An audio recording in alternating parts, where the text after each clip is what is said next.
Aujourd'hui, dans cette vidéo, je vais vous donner le conseil qui fait vraiment toute la différence quand vous avez quelqu'un qui vous a fait souffrir dans votre vie.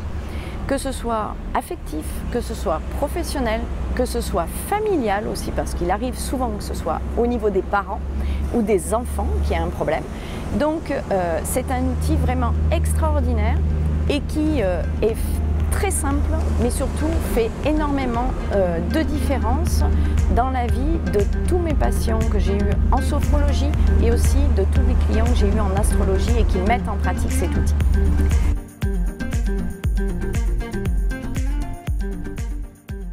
Bonjour, je suis Nathalie Marco, astro-coach, conférencière et formatrice en astrologie. Vous pouvez me retrouver sur mon site internet www.nathaliemarco.com. Ci-dessous, vous avez un lien pour télécharger le guide qui va vous permettre d'améliorer vos relations, que ce soit les relations affectives, mais les relations avec vos enfants, les relations peut-être aussi dans votre vie professionnelle. Avec ce guide, vous allez trouver l'ascendant de la personne en question, tout simplement avec un tableau que j'ai mis au point. Il y a un petit descriptif. Alors effectivement, c'est peut-être pas aussi précis qu'un thème astral, parce qu'il n'y a qu'un thème astral qui est super précis. Mais par contre, ça vous donne déjà une idée de l'ascendant de la personne et en lisant l'ascendant et son signe solaire, vous allez avoir quelques outils pour mieux comprendre le mode de fonctionnement de la personne en face de vous. Alors aujourd'hui, cet outil super efficace qui a fait ses preuves, que j'ai utilisé moi-même à certaines périodes de ma vie quand il y a eu des soucis, notamment au moment de mon divorce, après mon divorce, et puis qui permet vraiment de pardonner. Voilà. Le mot est lâché, ça va vous permettre de pardonner à la personne qui vous a fait souffrir. Alors, cet outil, c'est, par exemple, vous avez dans votre vie personnelle, affective, vous avez des parents qui vous ont fait souffrir, ou vous avez eu le cas, vous avez été violé, ou vous avez des problèmes relationnels avec vos enfants ne vous parlent plus. Il y a dans la vie professionnelle, vous avez peut-être été harcelé, ou on vous a baissé votre estime de vous, tout ça. Toutes les personnes qui vous ont fait du mal et qui aujourd'hui ça vous pèse encore. Voilà. Si ça vous pèse plus, c'est pas la peine de travailler dessus. Mais si vous sentez au fond de vous que vous êtes bloqué dans votre vie à cause de cet épisode que vous avez vécu à un moment dans votre vie, je vous propose de faire cet exercice très très simple. Vous allez prendre plusieurs feuilles de papier, ou peut-être qu'une seule ou plusieurs, un stylo, vous mettez dans un coin tranquille et vous écrivez une lettre à cette personne.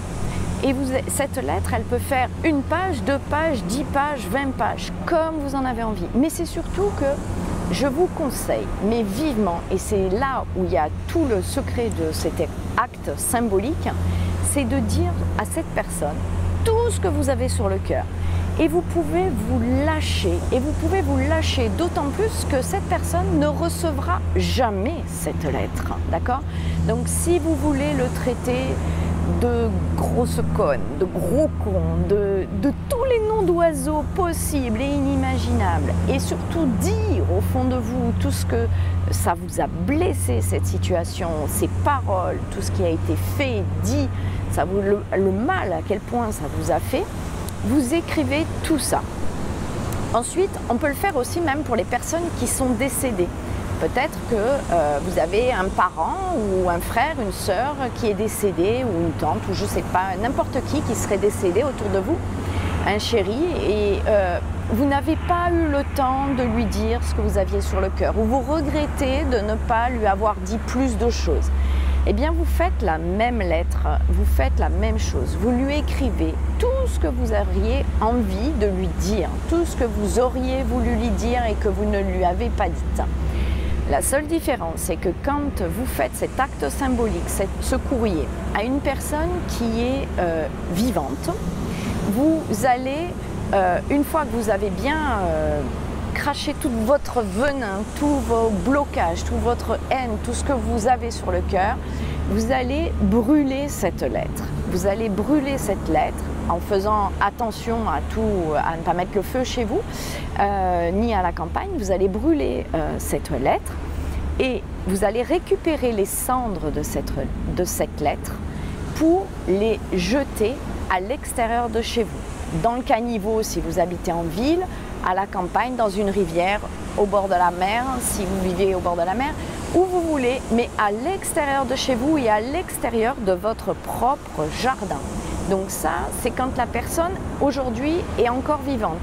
Vous lui faites la lettre et vous brûlez cette lettre et vous allez la jeter les cendres à l'extérieur de chez vous.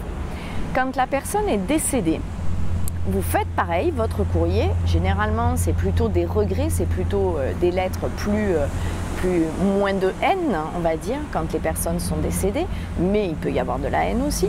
Et vous allez par contre, là du coup, enterrer cette lettre. Vous l'enterrez, alors vous pouvez l'enterrer éventuellement là, pour le coup, dans votre jardin. Vous pouvez l'enterrer aussi dans un endroit neutre.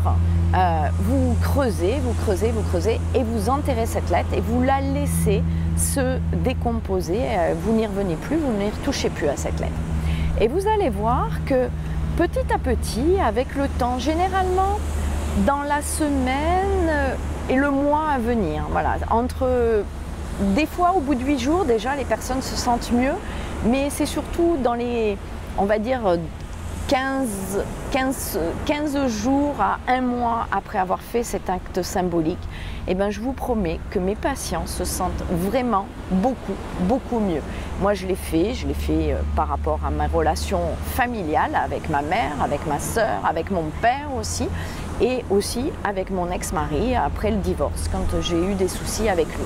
Donc voilà, faites ce courrier, dites tout ce que vous avez. Aujourd'hui, ça me permet d'avoir de meilleures relations avec ces personnes et de pouvoir être avec eux comme s'il ne s'était rien passé, comme si vous leur aviez pardonné tout le mal qu'ils vous ont fait. Alors, faites votre courrier, agissez. Le plus tôt possible, c'est le mieux parce que ça ne sert à rien de garder des blessures trop longtemps en soi. Ça vous mine au niveau de l'esprit et ça vous mine aussi dans votre façon d'être et d'être épanoui et d'être heureux dans la vie. Je vous souhaite une très belle journée et je vous dis à très bientôt. Ciao!